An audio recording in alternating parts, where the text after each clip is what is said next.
Is it a retention pond?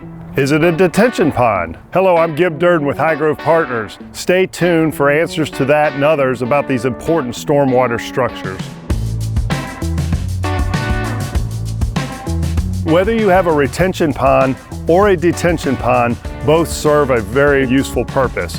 A retention pond, otherwise known as a wet pond like we're looking at here, is more or less a lake. A detention pond or a dry pond, it stays dry most of the time. We have a large rainstorm, it fills up and has an outlet structure to let the water meter out slowly in order to not cause erosion downstream.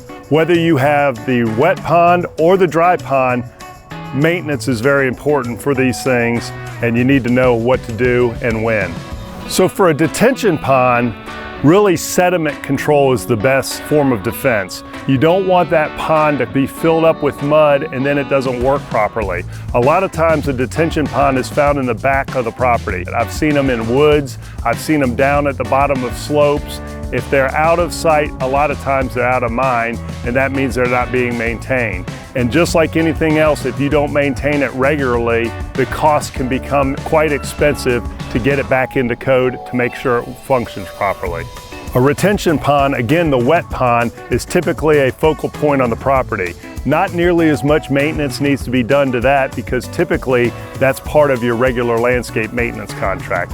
Whether it's mowing the bank edges or just keeping it clean of trash and debris, that's typically all you need to do. Now, if you do have a geese problem, you may want to try to eliminate that because that can cause bacteria in the water. Sometimes an aerator will help with the water quality as well. And maybe even having fish and wildlife there. That's something that you can do to make sure that it continues to be an amenity for your property. So hopefully this video clears up the confusion between a retention pond and a detention pond. You really need to get with your landscape provider to figure out what's the best course of action to maintain this important stormwater structure. If you need help with this, we'd love to assist. Please visit our website at www.highgrove.net for more information. Thank you.